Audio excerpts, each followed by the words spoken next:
What, you have a podcast? Really? Computer, show the historical documents. It's just time for a theocratic monarchy. King Trump, for life. Let's go. I said, no, Sean, I'm going to be a dictator. I said that. Hello and welcome to another episode of Recovery from Politics Podcast. I am your host, Kyle Frame, and today is Monday, April 8th, 2024. Today is the 6-month anniversary of the Israeli response to terrorist attacks on October 7th. Yeah, it's been a while, and it hasn't gone well for the Palestinians who live in Gaza, unfortunately. David French of the New York Times suggests that Israel is making the same mistakes as the U.S. did in Iraq. I disagree. Our goal was not complete eradication of the Iraqi people during that war. Our goal from day one, according to the government at least, was to get rid of Saddam Hussein, which we did very quickly. But then we stuck around, and we kept trying the same thing over and over again.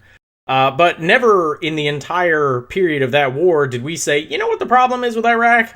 It's filled with Iraqis, which is kind of the problem going on right now in Israel, is they sit there and they're like, you know what the problem is with Gaza? It's filled with all these Gazans. You know, we just gotta kill them all and take everything they have, you know? So the longer this goes on, the stupider it kind of gets. If you are Israeli, you have to be looking at this going, this is just making more terrorists. Okay, even if the magic wish list of Netanyahu was that all of these Gazans would self-deport into Egypt or somewhere else, like, you don't think terrorists care about borders? Okay? As evidenced on October 7th, terrorists do not care about borders. Okay? Like, if you sent if all the Palestinians just willingly left, and, well, first off, actually had somewhere to go, but if they had somewhere to go and they actually willingly left, you don't think that's going to come back and bite you in the ass later? Like, because they're not going around the world. It's not like they're coming to the U.S. or anywhere on the Western Hemisphere. They're staying relatively close to you. You can't tell me that terrorism just won't, like, foster there and be accepted as a way to attack. Because, again, when you're talking about oppressed minorities who don't have the means to conduct conventional warfare, surprise, terrorism is a very attractive avenue for them. It just is. Now, I'm not saying we arm them so they can move up and, you know, upgrade to official war, but at the same time, you have to give them an incentive not to do the terrorism. And kicking them off their land, murdering their family members, certainly doesn't make any of them think, you know, we shouldn't have done a terrorism. No, if anything, it just hardens them and makes them think, yes, not only should we have done it, we need to do more of it. So it's completely ridiculous, this entire thing. You know, because Hamas isn't just a terrorist organization. They are a political party. Okay, this is also why I think, you know, Iraq is the wrong analogy. I akin it more to Afghanistan. Okay, Afghanistan, we went in, kept trying the same thing, general after general, over 3 different administrations, 2 Republicans, 1 Democrat. You know, a combined total of 20 years, and nothing got fixed, right? Bush, Obama, Trump just kept changing generals over and over, hoping something would work, and the only thing we ended up doing was propping up a corrupt regime. And then we didn't give the people a reason to fight back against the Taliban. We really didn't. We screwed them hardcore. We didn't do anything. All they saw was, these Americans are here, they're telling us how to live. We can't get rid of the corrupt regime because the corrupt regime is friendly with Washington. So, what the hell? And then the Taliban comes in, and the Taliban doesn't have to, like, we all look at it and go like, oh my God, I can't believe these people support the Taliban. Why would anyone do that? Don't you know they're anti-woman, anti-gay? I mean, just the list of all the shit that these people have done and still do to this day is atrocious. Why would anyone support that? You don't understand. They don't have to support all of it. All they know is that for 20 years, the United States propped up a corrupt ruling party and didn't make their lives any better. So now you've got somebody, and yes, they're extremists, but we're not talking about extremists. We just need the moderates to do nothing. That's how this works. The extremists are always going to be there in fluctuating degrees of, like, percentage points. How many are there versus the general population? And we all laugh at how MAGA is really a very small, minor part of it. But it's not them you have to worry about. It's the moderates. It's the people who, you know, here we go. You have a Republican who's like, man, I hate Trump, but Biden seems to be kind of pro-genocide. And I don't like his student loan thing. Again, this isn't me, this is them. I don't like his student loan thing because it gives people things, they entered the contract, they should have to pay it back. I paid mine back, why not them? And they're already on the fence. Well, hypothetically, if we don't get to an election at the end of this year, if instead the extremists rise up, that person who's on the fence, that person who, wishy-washy about a few things, doesn't like the Democrats, really hates Trump, but at the same time is like, I'm not going to get involved. That's what you got to worry about. Millions of Afghanistan people who live there, who had to deal with it, we're not going to take up arms and defend the corrupt regime. They're like, I'm not fighting for them. I'm not helping the Taliban, but I'm not fighting for them. And you can see it even now. There are a lot of people, myself included, who are sitting here now in the United States going, yeah, sure, I'll vote for Biden because I do that. I vote, and I don't feel like I have a choice because obviously, while I hate everything Biden's doing, he's not anti-democracy, and I kind of think we should try a little harder on keeping democracy just a tad bit longer. And then we can, we can fix it. But we definitely can't just accept authoritarianism. But guess what?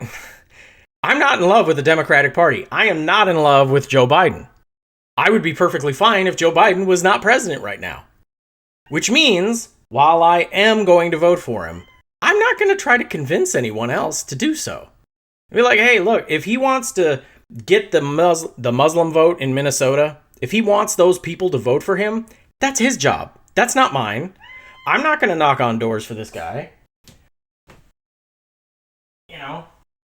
I'm not going to get on the phone and call people. I'm not going to get online on social media and tell everyone I know, you guys need to vote for Joe Biden. Woo! That's not me. I'm one of those people. If MAGA gets up and fights, it's possible I fight. I won't say I won't. Depends on a few things. I have a family. I'm not exactly young. I'm certainly not in fighting shape. But you do have to consider, these are people who have only known democracy over in Afghanistan for 20 years. So when the Taliban comes in, it's like, these people suck. They've sucked my entire life. And the Taliban was here before, and yeah, they suck too, but, whatever. Those people will stay at home. And that's why I think it's the same problem. It's not Iraq. The Ba'ath Party was screwed up, and we went ahead and kicked him out of office, so, nobody who knew how government works was still in government. And we got rid of Saddam Hussein over in Iraq. But at the end of the day, they weren't the problem. We had real insurgency problems born from our own occupation, but they never formed or coalesced into a political party. It's not like the insurgents in Iraq were all of a sudden like, we're going to create our own party, and we're going to try to govern. That's the problem you have here in Israel. Hamas is a political party. They are the governing party of Gaza, like it or not. Now, that doesn't mean the people deserve this bull, but the idea that you can kill them all, they're not a terrorist organization. They're a political movement. It's how things work. Furthermore, over the weekend, aid trucks were allowed in record numbers after Biden threatened to condition aid to Israel versus, Netanyahu. Now, in my opinion, this is weak. Not because he actually got it done. I know a lot of people are going to want to throw that fig leaf and be like, oh, well, it's a good thing. And yes, it is a good thing. But hear me out. He could have done this the entire time, but has so far chosen not to. And also, why isn't our assistance conditioned on any military following the basic rules of the Geneva Convention? We have conditions on Ukraine, but we don't have conditions on Israel? And I honestly don't care if it's Canada we're helping, or France, or any NATO member or any ally we have. Our assistance should always be conditioned on our ally doing the right thing. And if they can't, hey, guess what? We don't have to. We're not at war with the people you're at war with. We're just trying to help you out, but if you're going to be assholes about it, pack sand. Anyway, the other big thing happening today is Biden's student loan part 2.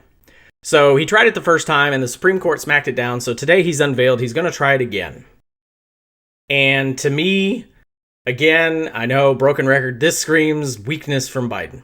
Okay? A lot of people want to go ahead and say that Joe Biden has accomplished more than any president since FDR. There are a lot of FDR-Joe Biden comparisons out there. For those of you who actually believe it, let me pop that bubble. FDR went ahead and tried to pass his programs, pro-worker programs, the New Deal. And a lot of those programs are getting smacked down by the Supreme Court of the time. FDR didn't try to rewrite them to make them more palatable to the Supreme Court. He got up on stage and in the loudest microphone he possibly could said, "I'm going to pack this fucking court and I'm going to force my agenda through because the Great Depression's no joke and this is bullshit." Now, these same people who say that Biden is like FDR will be like, "Oh, but Biden, FDR's own party, they didn't support him. They fought back against him." Yes, they did. Because he was the first one to mention, turning a clearly political body into an even more political body. He acknowledged what it was and he wanted to change it. But also, get this, the Supreme Court shortly after that, and even after his own Democratic Party said no, the Supreme Court is not filled with stupid people, at least it wasn't back then, and they said, hey, FDR may have just lost, but if we keep smacking down his agenda, if we keep saying that the New Deal shouldn't exist, that it doesn't have precedent, that he can't do it, he's going to keep saying, let's pack the court. And eventually, the people who are suffering right now are going to look around and be like, it's this stupid Supreme Court that's stopping us from even trying to fix this problem. And when the people turn, the party will turn. And then you'll have a unified Democratic Party with the voters behind them saying, let's pack this fucking court. And then you've got to hope that some of the Republicans don't want to jump on the bandwagon. You've got to hope that enough of them... Oh, we're gone. You got to hope that enough of them are okay with the situation. Or are going to fight against it. But the Supreme Court recognized. They saw the tea leaves. They're like, look, we can't compete with the president's megaphone. He will turn people's opinions if we keep giving them fuel for the fire. So the Supreme Court started letting a lot of the New Deal programs through. So now, fast forward to today. Biden announces student loan plan. Supreme Court's like, nah, you can't fucking do that. So Biden comes back, and his response is, well, how about this, please? Because if you even mention Supreme Court packing to Joe Biden, he staunchly fights against it right there in the interview. No, that's not what we need. My friends in the Senate would never, because he actually thinks they're his friends. He thinks the Republican Party can be dealt with. He thinks this Supreme Court just needs political pressure. I honestly don't know what his plan is for the Supreme Court. He keeps announcing all these plans, and I'm just sitting here like, in what world does this Supreme Court agree with any of your agenda? You have to dance on a very fine line. You have to walk a very fine line to get anything through this Supreme Court. Because the second Biden does anything, about 18 attorneys general are going to sue to block it. And it will go to the Supreme Court, and the Supreme Court usually smacks it down.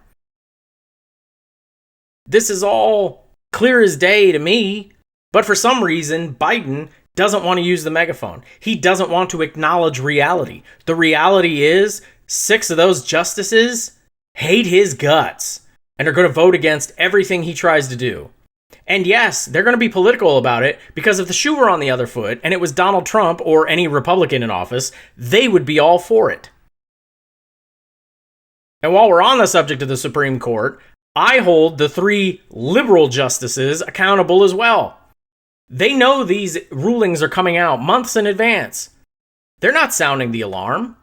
They're not on cable news. They're not giving speeches in colleges. They're not writing op-eds. No. But I guarantee you, if this shoe were on the other foot, if it was 6-3 liberal, the 3 conservatives would be screaming to high hell. They would be on Fox News as much as possible. They would be writing op-eds in the Wall Street Journal nearly daily about the huge overreach and, oh my God, can you believe what is about to happen? Yet Sona Sotomayor, Elena Kagan, and Ketanji Brown Jackson are all just sitting there, not doing a thing. Now, I can give a pass to Jackson. She's brand new. She is. There is a learning curve. You know, you got to figure out who are these people, what are the norms, and everything else. But Sotomayor and Kagan have been in there for a fucking while, and they haven't said anything. Not a thing. So yeah, they're complicit in this bullshit too. They didn't warn us that Roe was going to get overturned. They didn't come out and bang the drum and be like, hey, you guys don't understand, like, women's rights are about to get fucked. That never happened. They stayed silent. Silence is complicit. So as far as I'm concerned, at least 8 of the justices can be thrown out right now. I will give a brief pass to Jackson. She is brand spanking new. And that can be intimidating. I mean, you don't come out and report your boss on day one.